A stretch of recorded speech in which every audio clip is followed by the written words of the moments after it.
नमस्कार, मैं हूं सचिन। म्यांमार में शनिवार दोपहर 3:30 पर फिर भूकंप आया। रिएक्टर स्केल पर भूकंप की तीव्रता 5.1 मापी गई। इस तरह 2 दिन में 5 से ज्यादा तीव्रता वाले 3 भूकंप आ चुके हैं। शुक्रवार को 7.7 तीव्रता के भूकंप के बाद म्यांमार में भारी तबाही हुई है। मौत का आंकड़ा 10,000 से ज्यादा हो सकता है। यह आशंका यूनाइटेड स्टेट जियोलॉजिकल सर्वे (USGS) ने जताई है। भूकंप के झटके थाईलैंड और बांग्लादेश, चीन और भारत तक महसूस किए गए थे।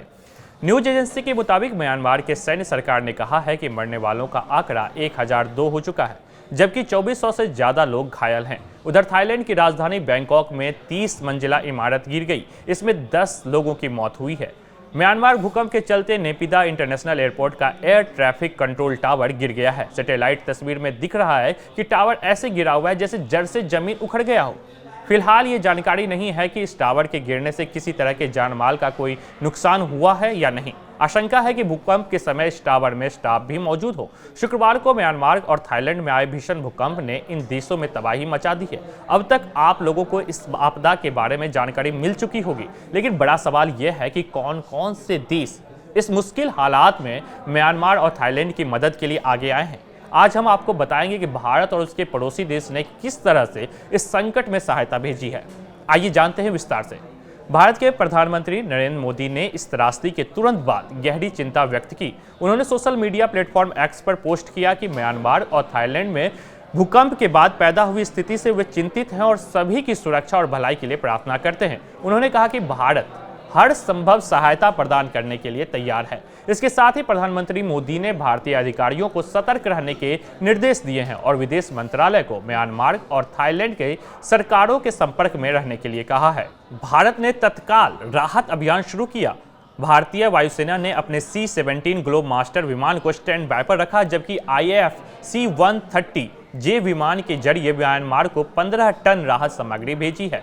इन राहत सामग्री में टेंट, स्लीपर बैग, कंबल, खाने के लिए तैयार भोजन, water purifier, hygiene kit, solar lamp, generator set, आवश्यक दवाएं जैसे कि पैरासीटामोल, एंटीबायोटिक्स, कैनुला, सिरिंज, दस्ताने, कॉटन बैंडेज शामिल थे। ये सामग्री विशेष रूप से प्रभावित इलाकों में जरूरतमंद लोगों तक पहुंचाई जा रही है। भारत के अलावा चीन ने भी राहत अभियान में महत्वपूर्ण भूमिका निभाई है। चीन ने म्यांमार के लिए 37 सदस्यीय बचाव चिकित्सा दल भेजा है। इसके साथ ही बड़ी संख्या में बचाव उपकरण और राहत सामग्री भी प्रदान की गई है। चीन ने अपने राहत अभियान में मेडिकल टीम, आपातकालीन उपकरण, बचाव के लिए आवश्यक मशीनरी और दवाइयां भेजी हैं। भारत और चीन के अलावा जापान, थाईलैंड और संयुक्त राष्ट्र जैसे संगठनों ने भी सहायता की घोषणा की है। जापान ने आपातकालीन राहत सामग्री भेजी है। थाईलैंड ने चिकित्सा दल और अन्य जरूरी सामान भेजा है। संयुक्त राष्ट्र ने मानवीय सहायता के लिए विशेष फंड जारी किया है। बैंकॉक से आए यात्री सफदर ने बताया कि जब भूकंप आया तो वो सड़क पर थे।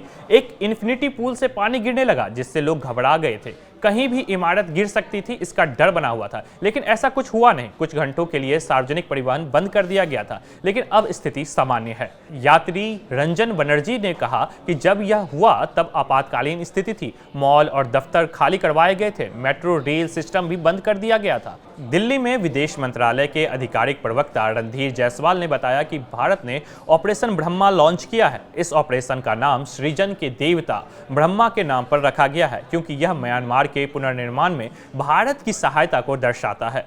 15 टन राहत सामग्री लेकर पहला विमान हिंडन एयरफोर्स बेस से सुबह करीब 3 बजे उड़ा और भारतीय समयानुसार सुबह 8 बजे यांगून पहुंचा। भारतीय राजदूत ने यह राहत सामग्री यांगून के मुख्यमंत्री को सौंपी है। इसके अलावा प्रधानमंत्री मोदी ने म्यांमार के वरिष्ठ जनरल मिन आंग ह्युंग से भी बातचीत की और भरोसा दिलाया कि भारत इस आपदा से निपटने के लिए हर संभव सहायता प्रदान करेगा।